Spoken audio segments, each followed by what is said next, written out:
Eu estou fazendo uma série de discursos, esse aqui é o penúltimo, sobre a história da educação do Brasil.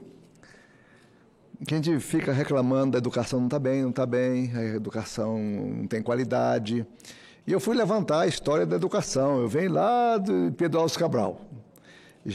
Cheguei agora, vou falar hoje sobre os governos, a educação dos governos militares. Estou chegando perto dos dias de hoje.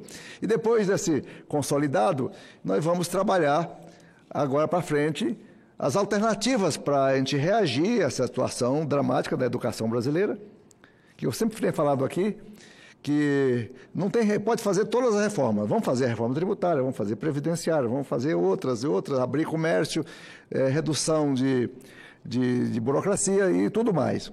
Mas se não tiver uma base para a gente assentar, igual construir uma casa, se não tiver uma base para assentar a construção, tudo desmorona. E assim também as reformas, sem uma educação, sem essa base, esse lastro, francamente, nada vai valer, nem previdência, nada disso. Nós temos que primeiro fazer esse lastro educacional para melhorar. E hoje eu falo nessa série de discursos, que eu não canso de... Cada um deles eu agradeço, que nem eu não fiz aqui uma vírgula nesse discurso, ele foi feito pela assessoria, nossa consultoria do Senado, por sinal, extremamente competente, não é? Que eu quero agradecer a eles por terem redigido. Os outros discursos eu faço de improviso, tal e tal, mas isso aqui, como é uma série histórica, não tem como a gente inventar acontecimentos históricos, tem que ser contado à luz dos relatos e dos livros.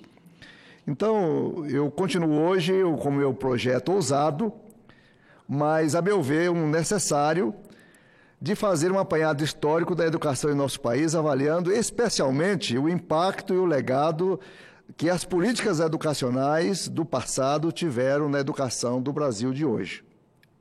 Encerramos o último pronunciamento com a renúncia de João Goulart e a chegada dos militares ao poder na virada de março e abril de 1964.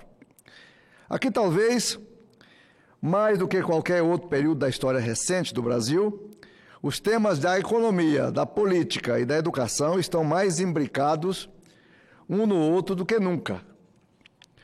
Com a queda de Jango e o final do populismo que marcou seu governo, foi subitamente interrompido o projeto educacional que vinha sendo colocado em prática por educadores como Paulo Freire e Darcy Ribeiro.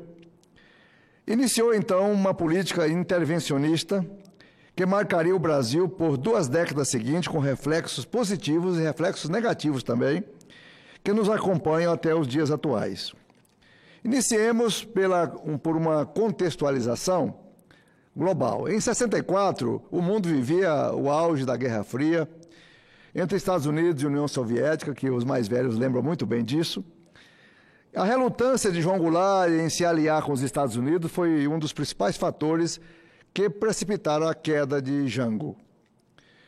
O governo norte-americano contribuiu, inclusive, com o financiamento de instituições que participaram da derrubada do presidente brasileiro. O interesse norte-americano se baseava no receio. Jamais saberemos se fundado ou não infundado, de que Jango estava prestes a implantar uma ditadura comunista no país. As inclinações políticas de Paulo Freire e Darcy Ribeiro seriam, por exemplo, indícios de que suas políticas educacionais seriam uma das formas de disseminar ideias comunistas no seio da população. Logo que tomaram o poder, os militares trataram de inverter as tendências, fossem elas reais ou imaginárias. Assim como na política, a economia e outras áreas da vida pública, a educação foi também tocada pelos militares com dureza, com rigidez, e a política educacional do período refletiu uma visão de mundo e o projeto de país que os militares julgavam adequado aos problemas do Brasil daquele momento. O Instituto de Políticas Sociais e a entidade fundada em 1961 por empresários do Rio de Janeiro e São Paulo, que apoiaram a instauração do regime militar, foi uma das instâncias nas quais foi gestado o projeto educacional dos militares. Dirigido pelo general Golbery do Couto e Silva, O Instituto de Estudos Políticos e Sociais realizou, ainda em 64, um simpósio do qual se desenharam as diretrizes militares para a educação. O vínculo produtivista entre mercado e escola, do primário à universidade, com retorno dos investimentos em educação sendo computado em termos de aumento da produtividade e renda, e não da formação moral e intelectual do indivíduo. A profissionalização do ensino médio e a precedência do Ministério do Planejamento sobre a educação no planejamento educacional e entre outras coisas. Efetivamente, o método Paulo Freire foi o primeiro a cair. O Plano Nacional de Alfabetização de Paulo Freire e Jango, que tinha o objetivo de alfabetizar 2 milhões de brasileiros adultos, foi cancelado em abril de 64. Como o analfabetismo era um dos maiores flagelos do país naquela época, os militares não poderiam simplesmente dar as costas ao analfabetismo, a um problema grave. 3 em cada 10 brasileiros adultos não sabiam ler nem escrever. E o tempo médio de escolaridade entre os era de mísero 2 anos. A média do Brasil era 2 anos de escola. Assim, no lugar do Plano Nacional de Alfabetização, foi instituído em 68 o Mobral. O Mobral é de 68, Movimento Brasileiro de Alfabetização, que tinha uma meta bem audaciosa, que o programa anterior, os militares queriam alfabetizar 11 milhões de brasileiros em 3 anos. E erradicar o analfabetismo até o ano de 1975. Esse era o plano do Mobral. Curiosamente, a metodologia do Mobral devia muito ao eficiente método de Paulo Freire. As diferenças entre os 2 métodos, porém, eram enormes. Enquanto Paulo Freire advogava o ensino baseado na realidade vivida pelos alunos, com uma seleção vocabular que refletisse o seu cotidiano, e ao mesmo tempo devolvesse seu senso crítico em relação ao contexto socioeconômico brasileiro em que viviam, os militares empregavam um método totalmente controlado, baseado em escolhas vocabulares e temáticas inofensivas que não suscitassem qualquer tipo de crítica ao regime militar. Apesar de suas nobres intenções e de suas metas ambiciosas, o Mobral falhou na sua proposta fundamental. Não alfabetizou os 11 milhões de adultos em 71. A bem da verdade, foi somente aquele ano, em 71, que o Mobral foi implantado de verdade, porque ele foi criado em 68. 3 anos para ser implantado. Então, ele tinha uma meta de 11 milhões em 3 anos. Não deu nada. E passou longe da meta de erradicar o analfabetismo em 75. Pelo contrário, o censo de 80 apontou um aumento de 540 mil brasileiros no mundo do analfabetismo. Piorou. Foi, portanto, um programa fundamentalmente ineficiente, com taxas altíssimas de evasão e regressão do analfabetismo. Foi extinto em 85, ainda no primeiro ano da redemocratização. O regime militar foi mais eficiente na melhoria do perfil educacional da população, porque na alfabetização de crianças foi ampliado, assim, um acesso ao ensino fundamental. Essa, pelo menos, é a sensação que temos com base nos escassos dados disponíveis sobre o período, porque, já que a principal entidade de estudos estatísticos da área, que é o Instituto Nacional de Estudos e Pesquisas Educacionais, que é o atual INEP, teve o seu funcionamento bastante cerceado pelos militares. Apesar disso, tudo indica que houve avanço no ensino fundamental. Em 60, o censo apontava 40% das crianças entre 10 e 14 anos ainda não sabia ler. 40% de meninos grandes, 10 a 14 anos. Em 70, o percentual caiu para 33%, já foi uma grande melhora. Em 80, caiu para 25%. Em 90, o analfabetismo estava em 19%. Então, houve uma melhora. Houve uma melhora nesse período, por outros meios, mas conseguimos reduzir o analfabetismo. Senadora Juíza Selma, no ano de 1900, nós tínhamos 65% de analfabeto no Brasil. Em 1920, 65%. Em 1940, nós tínhamos 55% de analfabeto. Então, veio andando esse período todo, com o analfabetismo humilhando o povo brasileiro, até no final dos anos 90, que a gente caiu significativamente, mas criando um outro tipo de analfabeto, que é o analfabeto funcional. Esse está alto. Rabisca mal e mal, não sabe ler, quando lê, não entende. Essa é a grande realidade. Muito bem. As estatísticas similares, ou seja, que registram aumentaram a frequência da escola. Foi abrindo devagarzinho. Chegou o ponto, por exemplo, em 70, nós tínhamos 67% das crianças matriculadas. Aí foi avançando aos poucos, até chegar em 2015. 2015 nós tínhamos 98,5%. Já é uma felicidade. Nós jogamos a meninada na escola. As crianças foram para a escola, agora nós temos que ensinar. As matrículas aumentaram, agora temos que aumentar a qualidade. O ensino obrigatório foi instituído no Brasil pela Constituição de 34. Em 1934, a Constituição estabeleceu a obrigatoriedade do ensino constitucionalmente.